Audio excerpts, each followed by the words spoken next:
Imagine you're trying to navigate um, a treacherous Class 5 whitewater rapid. Oh, wow. Sound intense. Right. You're in the raft, the water is just churning all around you, the roar is absolutely deafening, and you are gripping the paddle with, like, sweating hands. Naturally. But the guide, who is talking you through the maneuver over your radio, they aren't standing safely on the shoreline with a pair of binoculars and a clipboard. Oh, yeah. They are actively navigating those exact same Class 5 rapids in their own raft right alongside you. See, that completely shifts the entire psychological landscape of the situation, because it's no longer just an abstract expert directing an anxious novice. It transforms into this shared visceral exercise. Yeah. The stakes, the fear, the environmental factors, they're all mutually understood in real time. And that shared visceral experience is exactly what we're focusing on for this deep dive. Welcome, by the way. Thanks for having me. Today, for you, our inherently curious listener, we are exploring the fascinating psychology and the highly practical dynamics of guiding people through high-stakes personal choices, specifically when you are navigating those exact same choices yourself. It's a really unique dynamic. It really is. We have a compelling stack of sources for you today, drawing directly from the website materials and a very revealing blog post from Darianna Bridal Tuxedo. Right. They're an award-winning, family-owned shop located in Warrenton, Pennsylvania. And honestly, it serves as the perfect lens for this kind of exploration. I mean, wedding planning is notoriously stressful. Oh, absolutely. It represents a massive financial investment. It's deeply emotionally charged, and it involves, incredibly complex social dynamics. Yeah, to say the least. So looking at how a business operates when its employees are quite literally in the same emotional trenches as their clients, it's going to reveal a lot about the mechanics of empathy in the workplace. So our mission today is to uncover how personal life milestones can absolutely transform professional expertise. We're going to use the unique and frankly fascinating phenomenon of the engaged bridal stylist as our ultimate case study. To really understand the phenomenon, we need to look at the origins first, because Darianna Bridal Tuxedo wasn't the result of some, highly calculated corporate strategy mapped out in a boardroom somewhere. No, not at all. It was actually born out of a localized, highly relatable gap in the market. Yeah, it started with a very mundane family need back in January of 2013. Franco and Wendy Salerno founded the store for one simple reason. They just couldn't find a prom dress nearby for their daughter. Which is such a classic small business origin story. Right, and they leaned heavily into that familial identity from day one. I mean, the store name itself, Darianna, is actually a combination of their two daughters' names, Daria and Deanna. That's a great touch. But somewhere along the line, the business evolved from your standard local retail story into something incredibly unique regarding how they build their team. Right. Over the years, this completely unintentional prerequisite emerged for their hiring process. Okay, let's unpack this. Franco notes in the blog that it almost seems like a requirement now, even though they never formally planned it. Really? Yeah, a significant portion of the stylists on their team are actively engaged in planning their own weddings while simultaneously working at the store. Okay, that is wild. It's like working at a luxury car dealership while you are actively shopping for your first car. That's a perfect way to put it. Because if you just work there, you know the abstract data. Yeah. You know the horsepower. You know the financing options. You know the trim levels. Sure. But the second you are also buying a car, it's your money on the line. It's your daily commute. The abstract knowledge suddenly has real-world gravity. Exactly. And you start looking at the product through a completely different, much more critical lens. What's fascinating here is that the abstract becomes entirely tangible. I mean, when you walk into a typical retail environment, the dynamic is almost always purely transactional. Yeah, buyer and seller. Right. The associate might have excellent product knowledge, but they aren't necessarily living the lifestyle of the purchase. But at Darianna, this accident of hiring fundamentally shifts the store's entire business model from a retail transaction to peer-to-peer mentoring. Peer-to-peer mentoring, I like that. The stylist isn't reciting a sales script. They're sharing field notes from a battle they are currently fighting. Right. They understand the nuances of the client's anxiety because they felt that exact same anxiety that very morning when dealing with their own caterer or, agonizing over their own guest list. But looking at this critically, it brings up a fairly massive psychological hurdle. Okay, what's that? If these stylists are engaged, and they're surrounded by literally hundreds of wedding dresses every single day for 8 hours a day. Oh, I see where you're going. Wouldn't they be completely paralyzed by the paradox of choice? I mean, picking one single gown out of hundreds, especially when new seasonal inventory is constantly arriving, that seems like a recipe for constant second-guessing. The paradox of choice would certainly suggest that. The theory dictates that an abundance of options doesn't liberate us. It actually leads to severe anxiety and decision fatigue. Right, exactly. And actually, one of the stylists at Darianna, Sarah, openly admitted she was genuinely terrified of exactly that scenario. Really? So she felt it too? Oh, yeah. She wrote that she assumed being around so many beautiful dresses would make it fundamentally impossible to choose her own. And yet the sources indicate she wasn't paralyzed at all. She wasn't. Because she discovered a psychological override that happens in highly emotional purchases. An override. Yeah, she noted that when you find the one, the feeling is so undeniable that you simply don't want to change your mind. The emotional resonance of the correct choice just cuts right through the cognitive noise of the infinite options. Oh, wow. We see that emotional override clearly with Daria, too, the co-namesake of the store. Her story is completely fascinating. It really is. She described the experience of being a stylist while simultaneously being an engaged bride as feeling like Christmas. She had the incredibly rare opportunity to actually buy dresses for the store's inventory at the Chicago bridal market, with herself like a future bride specifically in mind. Which is a level of curation and access that most consumers can only dream of. Oh, for sure. It merges the professional buyer's eye with the ultimate personal stake. But the way she ultimately found her dress wasn't through some exhaustive analytical spreadsheet of the Chicago inventory. Yeah. No. Her dad, Franco, sent her a photo of a dress he saw and thought she might like. Oh, And Daria replies that she was already looking at that exact dress. that's incredible. So she brings it into the store, tries it on with her dad standing right there, and for the first and only time, she gets tears in her eyes. The shared emotional response between her and her father locked the decision in instantly. It highlights that for these stylists, the choice isn't purely a matter of evaluating physical parameters. Right. It's an emotional response that functions almost like a biological switch. Once it's triggered, it locks into place and effectively closes the loop on that specific anxiety. Okay, I understand the emotional lock-in for Daria, but I really have to push back when we look at Kylie's story. Okay, let's hear it. Kylie is a newly engaged stylist who just joined the team, but her wedding is 2 full years away. Right, 2 whole years. The sources state that she found her dress by trying on just 3 gowns with her mom, her future mother-in-law, and her sister. She picks one, and she's supposedly done. Done with 2 years to go. Exactly.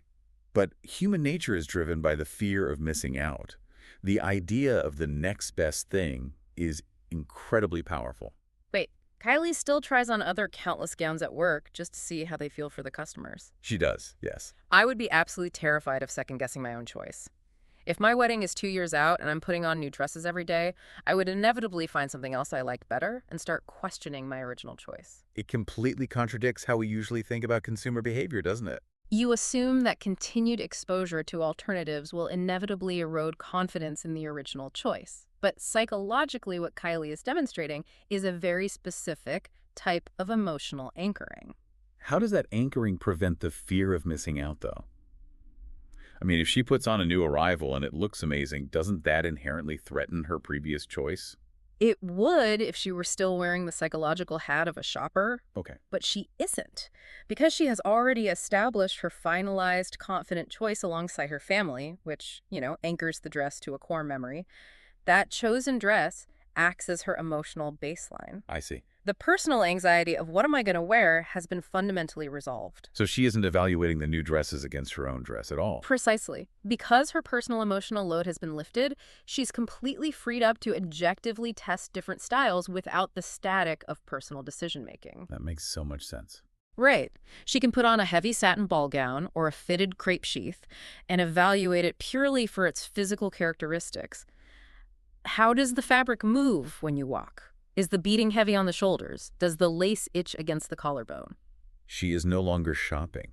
She's gathering empirical data for her clients. Exactly. That's brilliant. She has separated the emotional purchase from the physical research. Which leads us to ask, how does conquering this decision fatigue change the way these stylists interact with the incredibly anxious brides walking through their doors in Warrington? It changes the entire foundation of the service delivery. The sources explicitly state that the stylists at Darianna act as the bride's guardian and advocate. Oh, wow. Guardian and advocate. That is very strong, intentional language for a retail environment. It really is. So what does this all mean for the customer? It makes me think of a wedding bodyguard. A wedding bodyguard. I love that. They aren't just in the fitting room to fetch different sizes or zip up the back. They are actively protecting the bride from the overwhelming and frankly sometimes unhelpful opinions of her own entourage. That is exactly the role they're stepping into. Yeah. The sources note that because the stylists are in the trenches of wedding planning themselves, they're acutely aware that a high-energy entourage can drastically compound a bride's stress. Oh, absolutely. A mother wanting a traditional look while a best friend pushes for something trendy that can paralyze the decision-maker. Totally. The stylists recognize this dynamic instantly, so they actively manage the physical and emotional environment. They explicitly aim to provide a safe space to pause and breathe. And they can do that authentically because they know exactly how suffocating that pressure can feel. This is where we must draw a hard line between sympathy and empathy. Okay, break down the difference for us. Well, sympathy is observing someone's stress and feeling bad for them. Empathy is fundamentally understanding their stress because you share it. Because these stylists are actively navigating the exact same logistical nightmares like trying to book impossible venues, coordinating vendors, or managing very tight budgets, they aren't just selling a garment, they are actively lowering the customer's emotional temperature. That is such a key distinction. They validate the anxiety before they ever try to solve the wardrobe problem. And from the sources, it's clear this isn't just emotional hand-holding either. They combine this deep, lived empathy with intense practical education. Yes. They're advising these brides on the best silhouettes for specific body types and, very importantly, which fabrics work best for which seasons. That practical knowledge is crucial. It is, because you might love the look of a heavy satin ball gown in a magazine, but if you are having an August outdoor wedding, Oh, no, right. a stylist who is also currently agonizing over August weather patterns knows exactly why that fabric will make you completely miserable. They provide guidance on custom seamstress modifications, designer benefits, accessory styling, and color palettes, all filtered through the lens of someone who is currently balancing those exact same variables. It's a holistic consulting approach. It's born from lived experience, which builds immediate, unshakable trust. Think about that for a second. When was the last time you felt truly, genuinely listened to in a retail or consulting environment by someone who's currently walking in your exact shoes? It's incredibly rare. It really is. Yeah. Usually the person helping you is either a complete novice to your specific situation, or they went through it a decade ago and have completely forgotten the acute sting of the stress. But you know, the empathetic approach is incredibly powerful for building trust, but empathy alone is not enough to run a scalable, efficient business. Fair point. Empathy without structure is just a really nice, validating conversation. If you just sit and validate a bride's anxiety for an hour, she still leaves without a dress. Right, and they're still a business at the end of the day. Exactly. The empathy has to be directed. It needs a map. Which brings us to the actual methodology of the appointment.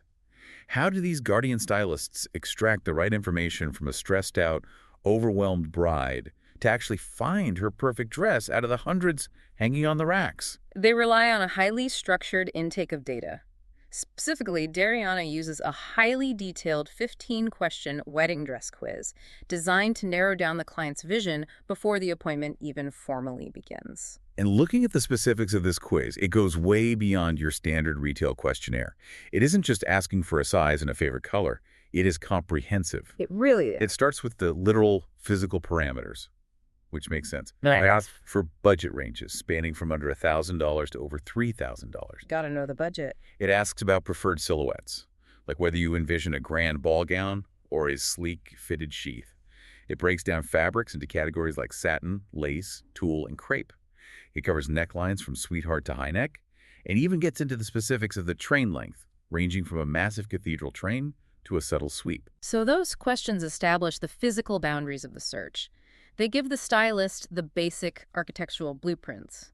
But the psychological diagnostic really begins in the next section. The aesthetic inspiration section. This is where it gets fascinating.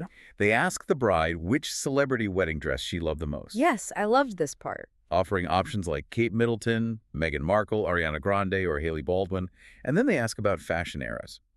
They want to know if the bride is inspired by 1920s Art Deco, 1970s boho, 1980s bold, or 1990s chic? Those questions are brilliant from a psychological Or perspective. so. Well, a client walking in off the street might not know the technical industry term for the dress she wants. She might not know the difference between Chantilly lace and Alençon lace. You certainly don't. Right. But she absolutely knows if she wants to feel regal like Kate Middleton or if she resonates with a 90s minimalist chic aesthetic. It translates emotional desires into actionable styling cues. But the crown jewel of this quiz is the lifestyle section. Oh, yes. Here's where it gets really interesting. They ask about the ideal venue, having the bride choose between a grand ballroom versus a rustic barn. They ask what kind of flower bouquets she envisions, contrasting peonies with wildflowers. And my absolute favorite data point, they ask the bride to describe her dream honeymoon. Such a great question. The options are relaxing on a tropical beach, exploring historic landmarks, an adventure in nature, or enjoying city nightlife. Using a question about a honeymoon to determine a dress style is a wildly creative approach. If we connect this to the bigger picture, it is a wildly creative approach because it functions as a highly sophisticated psychological profiling tool. Elaborate on that. When Darianna asks about the honeymoon destination or whether the bride prefers peonies over wildflowers, they are no longer asking about clothing. They are profiling the bride's overarching aesthetic and lifestyle identity. How does that actually translate to pulling a dress off the rack, though? I mean, what does a honeymoon tell the stylist about a neckline? Literally everything, because it reveals how the bride wants to move and exist in the world. Imagine a bride who checks the boxes for exploring historic landmarks on her honeymoon, carrying peonies, and loving 1920s Art Deco. Right. That data tells the stylist this client values structure, tradition, and intricate details. The stylist is immediately going to pull structured satin, high necklines, or vintage lace. Okay, I see that. Now contrast that with a bride who wants to party in the city nightlife, carry wildflowers, and loves Ariana Grande's style. Totally different vibe. Exactly. That client values freedom of movement, modern trends, and a more relaxed, party-centric vibe. The stylist is going to look for lightweight crepe, daring slits, or a sleek sheath. The quiz allows the shop to construct a comprehensive persona. So the empathy of the engaged stylist creates the safe space, but the data from the 15-question quiz provides the actual map to the treasure. Precisely. It marries emotional intelligence with structured data analytics. And clearly, this specific combination of deep-lived empathy and structured data collection is not just a heartwarming story about a local shop doing things well. It has built an absolute powerhouse of a business model. It really has. The scale of their success is staggering, especially when you recall that the entire enterprise started simply because Franco and Wendy couldn't find a prom dress for their daughter in 2013. The metrics of their national and local success are undeniable and deeply impressive. Just to run through some of the highlights for you, in July of 2025, Darianna Bridal Tuxedo was recognized on The Late Show with Stephen Colbert. That's huge. Think about the magnitude of that. A locally owned family bridal shop in Warrington, PA, hitting late-night national television. The year prior, in 2024, they were named a top 100 small business in America by the U.S. Chamber of Commerce. And their media footprint extends far beyond that, too. They've been featured by Apple.com, The Wall Street Journal, ABC National News, and even TLC's Say Yes, Wedding SOS. But the metric that I find most revealing is their direct customer feedback. They boast over 1,000 Google reviews with a 4.9 rating. Wow. In the wedding industry, an industry famous for high emotions, high stress, and incredibly demanding expectations, maintaining a 4.9 across over 1,000 reviews is practically a miracle. It really is. It's also why they're in the Knott's Hall of Fame. But despite all of this massive national attention and media feature, they remain fiercely, deeply rooted in their local community. Yeah, that local connection is still there. Franco won the Mitchell Connor Award in 2024 for his extensive work with the Lower Bucks Chamber of Commerce. Wendy was named the 2023 Entrepreneur of the Year and a 2025 Bucks County Parent Woman of Influence. And the whole family actively partners with major charities like Make-A-Wish, St. Jude's Children's Hospital, and Wish Upon a Wedding. This raises an important question, though. When you look at that level of growth, it brings up a very common business paradox. What's that? Typically, rapid national success and massive scaling end up diluting customer service. Oh, true. The bigger a company gets, the more standardized, rigid, and impersonal the experience usually becomes. Right, you scale up, and suddenly you stop being a boutique and you become an assembly line. Exactly. However, Darianna has managed to completely avoid that pitfall because they rely heavily on the lived empathy of its stylist brides, meaning they have a continuous, natural influx of employees who are actively entering the same life stage as the customer. Right. And because Franco and Wendy vehemently maintain their family-centric philosophy, the empathy never goes stale. They've managed to scale their reach and their reputation without losing the intimate guardian feel of their fitting rooms. The empathy is quite literally baked into the staffing model. It acts as an incredible, self-sustaining quality control mechanism. You simply cannot treat a stressed bride like a number on a spreadsheet when you are going home at 5 o'clock to stress over your own caterer or seating chart. The shared experience demands authenticity. You just can't fake it when you're in the same boat. So to bring all of these threads together for you listening, what we've unpacked today is the remarkable journey of how an accidental family business evolved into a nationally recognized success story. A very cool story. And they achieve this by taking the personal life milestones of their employees, the immense stress, the joy, the late-night anxiety of getting engaged, and transforming those deeply personal moments into their greatest professional asset. It stands as a profound masterclass in utilizing genuine human connection as a highly effective business strategy. It truly does. It serves as a powerful reminder that no matter what field or industry you work in, true empathy and lived experience are the absolute ultimate customer service tools. When you deeply understand the emotional weight of your client's decision, you stop being a salesperson trying to hit a quota and you become a trusted guide. Which leaves us with a lingering and perhaps provocative thought for you to consider long after we wrap up here. Okay, let's hear it. If we accept that the absolute best guides for a major life event are the professionals who are currently navigating that exact same event themselves, should other high-stress industries fundamentally rethink how they hire? Ooh, that is a fascinating premise. Consider the implications. Should